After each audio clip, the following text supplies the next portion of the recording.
No capítulo 1147 de One Piece, Robin enfrenta um momento decisivo. Seus olhos, marcados por íris duplas, ecoam os de figuras enigmáticas como Imu e Mihawk, sugerindo um poder oculto adormecido por anos, enquanto São Somers, um cavaleiro sagrado, ameaça incendiar a biblioteca de Elbaf, o legado de Ohara que Robin precisa proteger, e precisará mostrar o seu poder secreto para isso. Então, se você quer saber tudo sobre isso e muito mais, então fica aqui comigo, que é isso que eu vou te mostrar agora. A trajetória da Robin desde o começo sempre foi sobre a mensagem de superação e propósito. Desde a sua infância, a Robin passou por vários problemas e foi perseguida. Quando criança, ela acabou comendo uma Akuma no Mi que a fez ser perseguida pelos moradores que a achavam uma aberração. As crianças a provocavam lhe chamando de demônio e os pais tentavam impedir seus filhos de se aproximarem dela.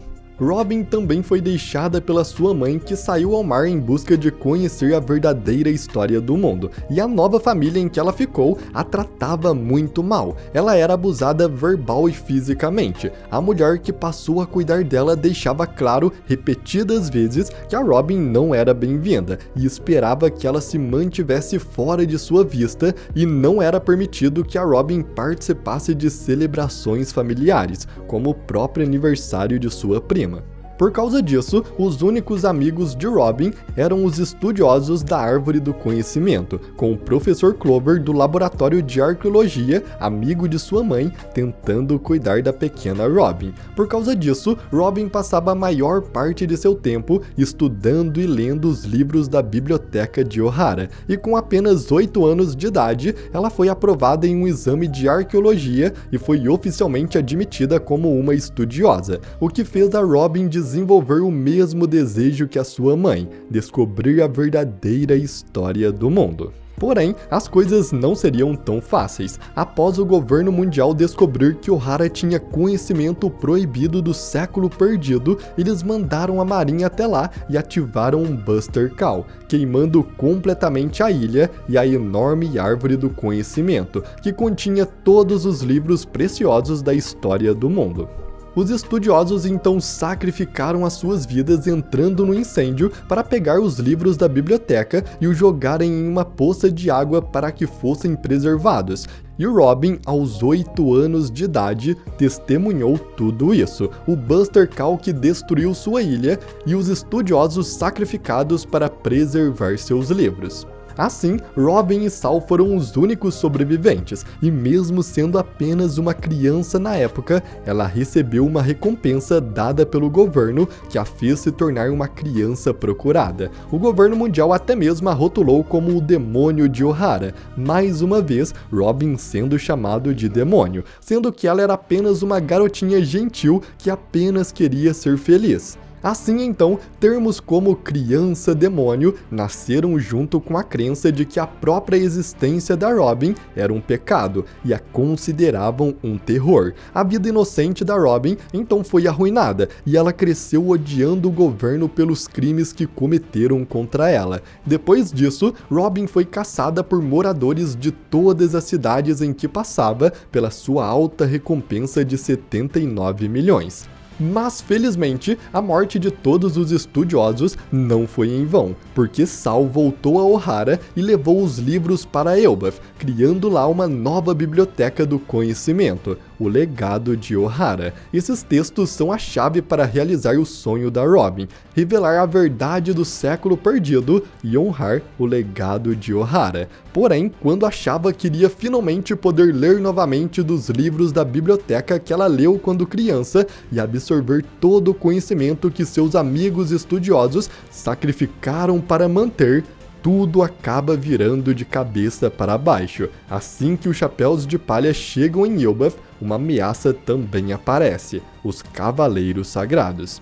O plano dos Cavaleiros Sagrados em Elbaf é fazer dos gigantes os seus escravos de guerra, já que, de acordo com a Gunko, uma grande guerra está prestes a começar e o lado que tiver o formidável exército de gigantes terá a vantagem. Então o governo mundial quer a todo custo fazê-los se submeter. E o plano dos cavaleiros que foram para Elbaf foi sequestrar as crianças e usá-las como reféns, forçando os gigantes a seguirem as suas ordens. Se não, cada uma das crianças serão mortas uma por uma. No capítulo 1147, Sommers faz uma transmissão para todo o reino de Elbaf, anunciando esse seu plano. Ele fala que tem as crianças como reféns e dá a primeira ordem para os gigantes. Eles têm que destruir a escola de Elbaf, que não serve em nada para criar guerreiros gigantes, e também devem queimar a biblioteca que guarda o legado de Ohara, porque ela possui conhecimento antigo e proibido.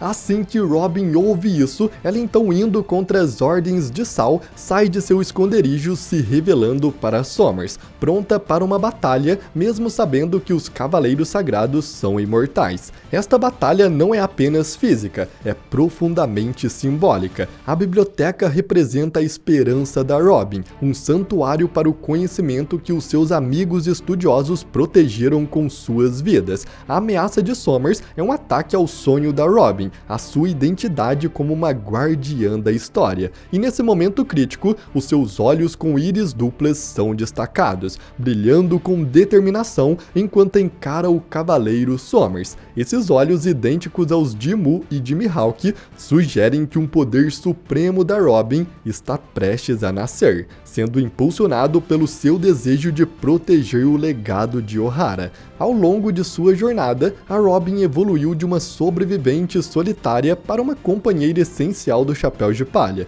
A sua fruta Hana no Mi permite ela criar membros em qualquer superfície, uma habilidade que ela melhorou muito ao longo dos anos.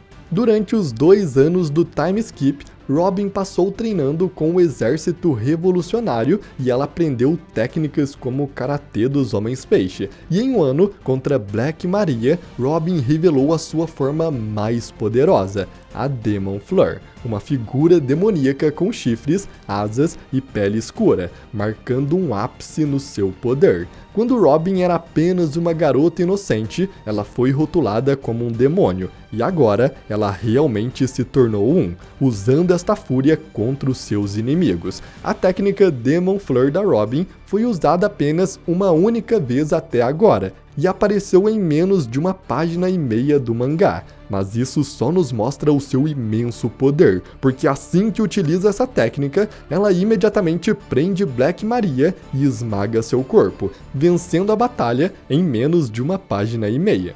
Pelo pouco que vimos, ainda não sabemos exatamente qual o seu real poder, mas Robin cria uma cópia gigante sua de corpo inteiro em forma de demônio. Geralmente as técnicas da Robin criavam membros, às vezes um corpo inteiro de tamanho normal, mas agora é um gigante, e ainda com vários braços e pernas extras, asas negras e chifres, realmente sendo uma figura demoníaca.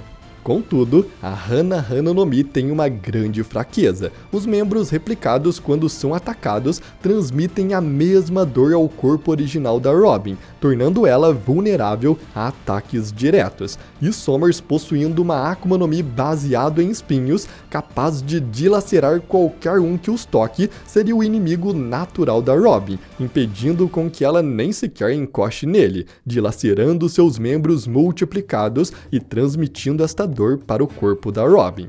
Mas é aqui que realmente entra o Demon Fleur. Diferente de qualquer outra técnica da Robin, quando ela usa o Demon Fleur, seus membros estão completamente negros, idênticos a quando se reveste o corpo com o haki do armamento, o que realmente pode ser o caso, e Robin pode ter haki do armamento na sua forma Demon Fleur. Até porque ela treinou 2 anos com os revolucionários, que são lutadores excelentes e que utilizam o haki.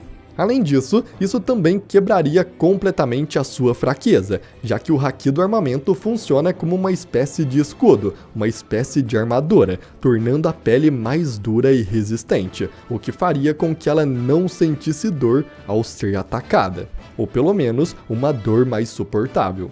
Mas com certeza, o detalhe que mais chama atenção na Robin quando ela vai pra cima dos Cavaleiros Sagrados no capítulo 1147 são seus olhos com íris duplas. Os olhos de Robin nesse painel não são apenas um detalhe de estilo, eles carregam um significado profundo, já que outros grandes personagens de poder excepcional também possuem esse mesmo olho.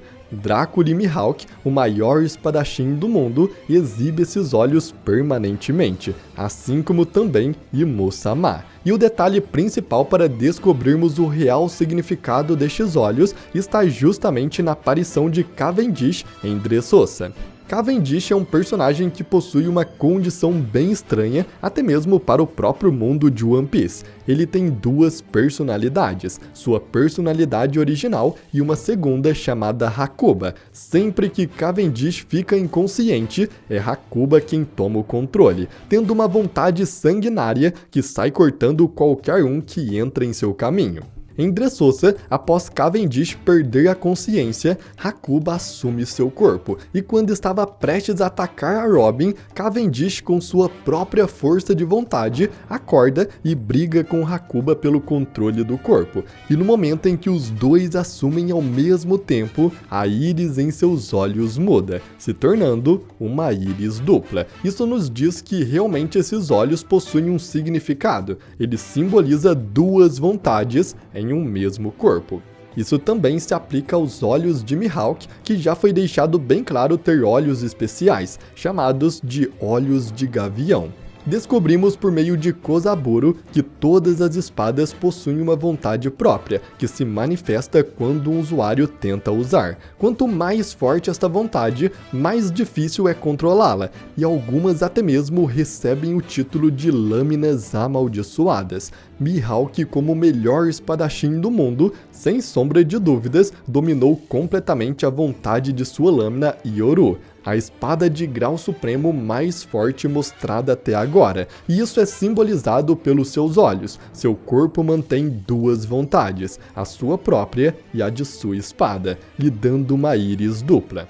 E isso também explica Robin com íris duplas no capítulo 1147, com um sentido muito mais simbólico, porque agora ela não está carregando apenas a sua vontade, mas também de todos os estudiosos que morreram para salvar todo esse conhecimento. Robin está em completa harmonia com todas essas vontades, o que o Oda nos mostrou pelos seus olhos. E ela enfrentará Sommers por isso, mesmo ele sendo seu inimigo natural, mesmo ele sendo imortal e mesmo ela sabendo que suas chances são baixas demais. Mas são nesses momentos que a força realmente dispara, quando uma pessoa precisa proteger algo que é muito maior do que ela. Como Andy mesmo disse no capítulo 1147, o conhecimento da biblioteca de Elbaf não pertence apenas a Elbaf, mas sim a todas as pessoas, e Robin carrega esta vontade enquanto luta. Desde pequena, Robin é chamada de demônio e o governo mundial pintou seu nome no mundo todo como uma criança demoníaca, a fazendo fugir. Mas agora, ela finalmente decidiu lutar e vai mostrar o verdadeiro demônio para eles, a sua forma mais poderosa e monstruosa, o Demon Fleur. Uma nova cópia que com certeza é imbuída com o haki do armamento e será capaz de pelo menos imobilizar os Sommers. Afinal de contas, ele ainda é imortal e é preciso de um haki muito forte para feri-lo. Mas ainda assim, esta é a nova força e o novo despertar da Robin, e muito provavelmente iremos finalmente ver esta técnica tão forte capaz de derrotar um Tobiropo em segundos, e que foi muito pouco explorado na história. Robin está prestes a despertar o seu potencial máximo. E bom galera, tudo indica que finalmente veremos o Demon Fleur da Robin realmente em ação com poder máximo. E se ela vai usar isso contra os Cavaleiros Sagrados, então quer dizer que é uma técnica realmente muito poderosa. E é claro que precisa ter haki para enfrentar a imortalidade dos Gorosei. Mas então, eu agradeço muito por você ter assistido até aqui e até a próxima!